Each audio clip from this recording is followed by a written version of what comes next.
Você já viu um fantasma? Você conhece alguém que já? Ou alguma história? É curioso pensar em como sempre ouvimos lendas sobre lugares mal-assombrados e como sempre associamos eles a clichês estrangeiros. Todo lugar tem história. Todo lugar é história. Pensar que uma cidade centenária, fundada a partir de batalhas entre índios, lar de múltiplas religiões, palco de eventos históricos mundiais e capital de um país como o Brasil, por mais de 100 anos, não teria suas histórias é quase tão ingênuo quanto pensar que boa parte delas não seriam de terror. Localizado em frente à Praça Alagoas, no centro do Rio de Janeiro, está uma de suas obras arquitetônicas mais famosas, o Teatro Municipal. Inaugurado em 1909, ele foi o resultado de um desejo de se ter, no Rio, um teatro para espetáculos à altura da então capital da recém-nascida República. O Teatro Municipal foi uma grande campanha que foi feita por Arthur Azevedo. Ele resolveu fazer uma campanha para se ter um teatro que seria desenvolvido, digamos assim, estimulado pelo governo. O governo entraria e faria um teatro popular, etc. e tal. Na verdade, não era um teatro, e sim uma casa de ópera. Em 1895 foi aprovada a construção do Teatro Municipal. Com essa aprovação, claro que o Arthur de Azevedo ia fazer o grande discurso de abertura, falar sobre a fantástica construção do Teatro Municipal. A melhor ópera house que a gente teria aqui no Brasil, a acústica é fantástica, dentro você tem mais de 17 diferentes tipos de mármore, esculturas e obras de arte dentro. Porém, o Arthur de Azevedo, crente que ia dar o grande discurso de abertura, infelizmente não conseguiu fazer isso. Ele morreu bem no iniciozinho do século XX, então não conseguiu ver a sua grande joia da sua coroa ser feita aqui, entendeu?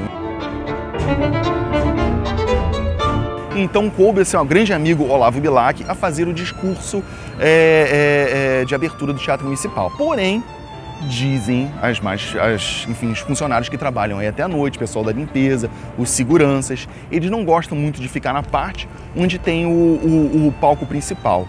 Então, simplesmente, eles falam que durante muito tempo, entre a década de 60 e 70, houve sempre um barulho muito grande no palco e viu uma sombra chegar no palco e se centralizar no meio do palco. Essa sombra parava, se concentrava, o pessoal via que a sombra tomava uma certa forma e prestavam atenção que ela ia começar a dar um discurso. E ela parava. Então descobriram que, a verdade, quem era essa sombra que sempre tentava dar um discurso e nunca conseguia, era Arthur de Azevedo. Coitado que nunca conseguiu dar o seu discurso final da construção do Teatro Municipal. Existe também um outro fantasma muito famoso. O Carlos Gomes, ele foi um famoso maestro do século XIX. Ele nunca viu a sombra da construção do Teatro Municipal. Porém, a estátua do Carlos Gomes, quando teve as últimas reformas na década de 80, botaram a estátua na lateral do Teatro Municipal.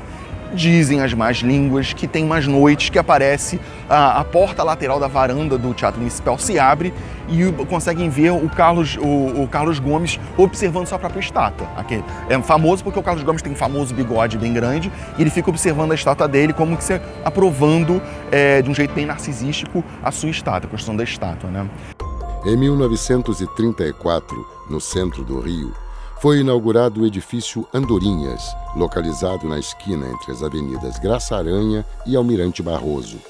O prédio comercial sofreu um incêndio em pleno horário de almoço. O prédio atrás de nós é o prédio Andorinha. Mais ou menos aonde está a altura do outro prédio ali na lateral, era a mesma altura do Andorinha. E esse incêndio aconteceu por causa de um curto-circuito no aparelho de ar-condicionado. O problema é que o síndico do edifício, ele mantinha as portas trancadas de incêndio porque ele tinha medo que pessoas do outro prédio invadissem o Andorinha para poder roubar o prédio. Então ele manteve as portas trancadas. Quando o incêndio se deu no 11º e no 12º andar, as pessoas que estavam nesses andares, elas ficaram completamente fechadas. Então elas começaram a ficar desesperadas e ir para a cobertura, só que por causa do calor excessivo que você tinha do incêndio, as pessoas muitas começaram a se jogar. Meu Deus do céu, uma pessoa se jogou! Não! Mais de 21 pessoas morreram e mais de 50 ficaram feridas. Durante muito tempo ele ficou desocupado, houve uma tentativa de reformulação do prédio, de tentar fazer diversas melhorias no prédio, mas ele ficou muito danificado. Então em 2000, O prédio ele foi feito retrofit, ou seja, toda a parte da fachada foi refeita, a parte interna continuou mais ou menos a mesma. Lá para 2004 começaram a ter muitas pessoas que começaram a ter reclamações que após as 8 da noite, quando ficavam para poder trabalhar até mais tarde, fazer um serão, elas começavam a reclamar de aparelhos de computador que ficavam tendo falhas, começavam a apagar sozinhos, luzes que apagavam e acendiam, as escadas de incêndio começavam a ficar quentes e pessoas ficavam batendo na porta das escadas, o chão ficava muito quente. Então muita gente começou a não querer ficar até tarde para trabalhar, porque falou, pelo amor de Deus, eu não vou enfrentar um fantasma, vou enfrentar as assombrações. Até hoje, no 11º e 12º andar, as pessoas ainda reclamam de questões estranhas que acontecem de madrugada e ninguém fica lá.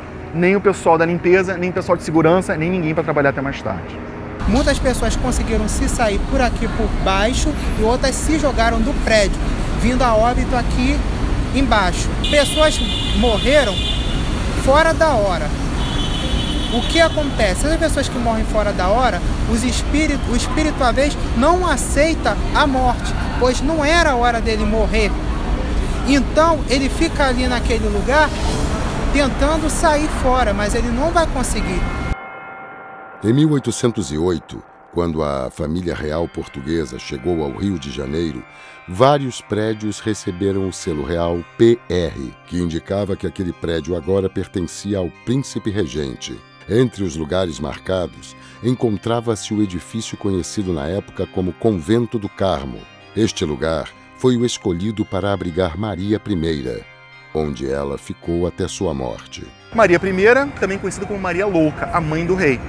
Ela chega e, como ela tinha problemas realmente neurológicos sérios, ela começa a não viver com a família real, que viveu durante um bom tempo aqui no Paço Imperial, mas ela começa a viver aqui, nesse prédio aqui atrás de mim, que é o convento da Ordem das Carmes, né?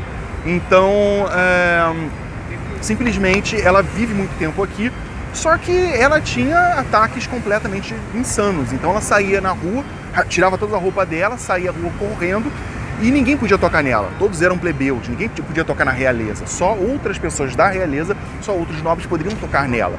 Deram a ordem às irmãs dessa ordem para poder segurar ela, poder tratar dela. Então elas tinham que correr atrás de Maria I para poder segurar e levar de novo para dentro do quarto. Maria I vivia exatamente no 2º andar, na janela à direita ali, a primeira janela. E ela viveu muitos anos lá, de 1808 até 1817. Em 1817, infelizmente, ela vinha a falecer. No ano seguinte, Dom Pedro I se casa com Dona Leopoldina. Mas, durante muitos anos, sempre ouviu-se que a Maria I, Maria Louca, ela nunca saiu daqui, ela nunca abandonou seu último lugar de moradia. Então ela ficou durante muito tempo, pessoas falavam que ouviam passos dentro desse mosteiro aqui e falavam que era dela. Inclusive até a década de 80, muitos passantes aqui falavam que viam uma imagem muito sinistra saindo por aquela janela e gritando impropérios no ar. Só que ninguém ouvia porque as palavras de loucura dela iam ao vento.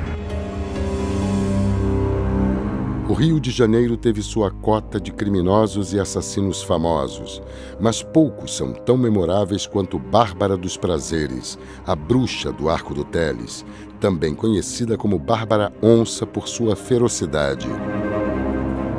A história que temos aqui começa mais ou menos por volta de 1780, quando uma família de portugueses, uma mulher e um rico comerciante português, eles aportaram aqui no Rio de Janeiro, querendo uma vida nova, querendo novas aventuras, novos ares. A moça era muito encantada com o Rio de Janeiro, achava muito interessante, um lugar exótico, um lugar diferente. Porém, ela ficou um tanto decepcionada com o marido. O marido era muito grosso, era um cara muito estúpido, era uma pessoa muito tacanha, que repreendia muito ela. Então, com o tempo, ela foi ficando muito desgostosa com o casamento, com o seu marido, e ela, claro, acabou caindo no gracejo de um belíssimo mulato. O que ela resolveu fazer? Ela resolveu matar o marido, de um jeito mais simples, é claro. Então, ela degolou o marido. Com a degola do marido, ela estava livre para se encantar com seu amante. Então, ela ficou muito feliz com seu amante, porém, mais tarde, ela acabou descobrindo que o amante, na verdade, não queria saber de só ter ela. Ele, na verdade, era um grande malandro, ele tinha várias mulheres. E ele só estava interessado no dinheiro dela. Enfim, tendo sua herança do seu antigo marido sendo completamente detonada, ela resolveu fazer uma vingança contra o seu amante e fez o que ela melhor sabia fazer, que era o quê? Degolar. Então degolou de novo o amante. E então ela estava livre, finalmente, sem nenhum homem para mandar nela ou para explorar ela. Porém, ela viu que ela não tinha mais nenhum dinheiro. Então a única coisa que ela poderia fazer era simplesmente se prostituir. Então ela escolheu um nome, uma alcunha chamada Bárbara dos Prazeres. Bárbara dos Prazeres porque era por causa da profissão e também porque existia uma imagem de Nossa Senhora dos Prazeres que ficava por aqui. O problema é que ela tinha contraído sífilis do primeiro amante dela. Do que o sífilis traz para as pessoas nos seus últimos momentos é loucura. Então ela começou a ficar louca. E ela começou a observar que ela não era tão jovem, tão bonita quanto era antigamente. Então ela ficou querendo, por causa da profissão dela, ela resolveu procurar uma mãe de santo ou então algum feiticeiro que soubesse uma cura, um segredo para deixar ela com a beleza eterna. Ela viu que a mãe de santo falou: olha só, minha filha, para você ficar com a beleza eterna e viver eternamente, você tem que se banhar em sangue de crianças e beber o sangue de crianças, mas tem que ser o sangue quente ainda, sangue saindo das crianças. Então, como ela fazia ponto aqui, ela observou que existiam muitos filhos de escravos, muitos filhos de mendigos aqui. Ela começou a usar uma saia grande, rodada, cheia de doces, com algumas bonecas, alguns brinquedos. As crianças ficavam encantadas com isso e todas corriam para ela. Ela pegava uma criança menorzinha, botava debaixo da saia, levava até a casa dela. Uma dessas portinhas, subia e lá em cima ela pendurava a criança de cabeça para baixo, cortava a sua jugular e se banhava no sangue da criança, não só se banhando, mas também bebendo o sangue da criança. O problema é que começou a ficar uma coisa tão forte isso, que em 1801 existe até um processo público aberto que existia uma mulher com a alcunha de Bárbara dos Prazeres que estavam recolhendo crianças e matando elas. A polícia começou a procurar, porque começou a ficar uma coisa muito calamitosa, muito grande, e para poder calar logo essa barulheira que estava fazendo, eles começaram a procurar ela. Só que ela, sabiamente, conseguiu se esgueirar pelos becos cariocas, né? Antigamente, se você só tinha becos e ruas como essa, começou a se esgueirar pelos becos e se esconder. A verdade é que em 1830 foi encontrado um corpo na praia aqui em frente, hoje em dia é a Praça 15, meio desfigurado, esquisito, boiando ali. Pessoas que conheciam mais ou menos a Bárbara viram que aquela saia com alguns doces, alguns brinquedos, era de Bárbara. Então, logo pensaram que a saia era... o corpo pertencia a Bárbara. Porém, a grande questão é que quando às 5 da manhã, mais ou menos, quando acabam os bares, acaba toda a badalação, quando os últimos garçons já estão indo embora para suas casas e fica tudo escuro aqui, sabe que numa dessas janelas aqui você começa a ouvir gritos das crianças, choros de criança, e você começa a ouvir gargalhadas da Bárbara dos Prazeres. Ou seja, o fantasma dela nunca descansou e sempre esteve por aqui.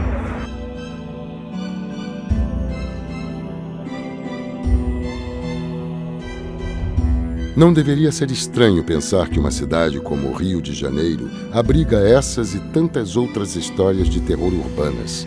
Na próxima vez que você estiver andando pelo centro, pense na quantidade de outras histórias que estão escondidas em plena vista.